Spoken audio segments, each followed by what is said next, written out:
In this module, you will learn about the Indian judiciary. You might have seen this statue in movies or in a book. This is Justitia, the goddess of justice that personifies judicial systems across the globe.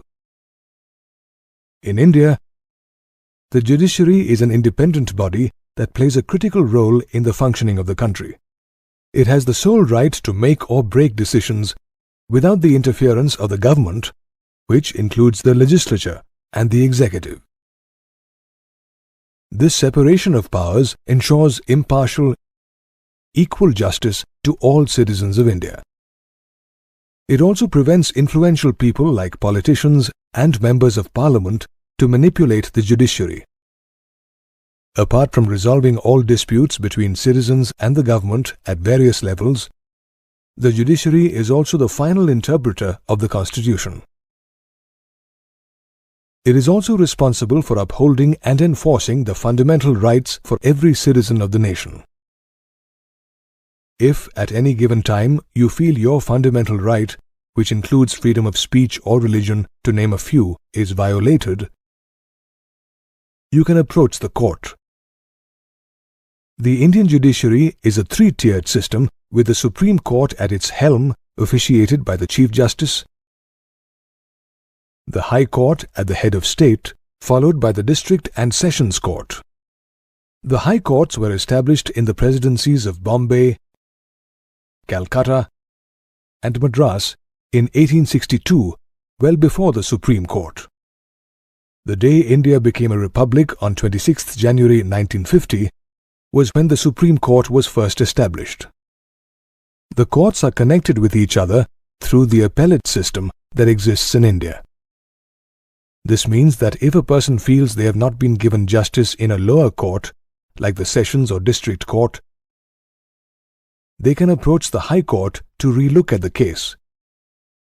If justice is still not met, the case is taken to the Supreme Court, where the final judgment is made.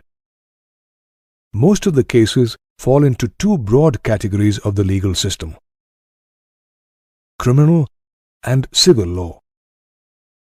Criminal law deals with cases of assault, theft, murder, dowry, and harassment, whereas civil law deals with land disputes, property deals, divorce, and rent agreements. There's a lot of paperwork and money involved in court cases, making it close to impossible for a poor family to approach a court for justice.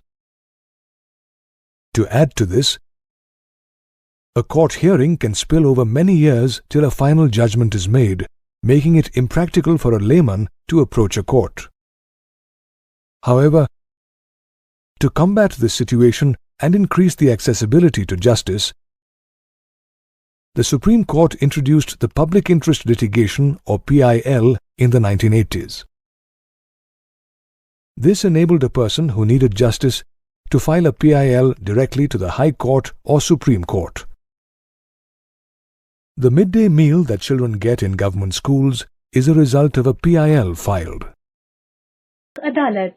Lok Adalats are made for providing cheap and speedy justice to the poor. It has simplified the legal procedure. They are presided over by retired judges. The disputing parties present their cases and matter is settled without a pleader. The first Lok Adalat met in New Delhi in 1985.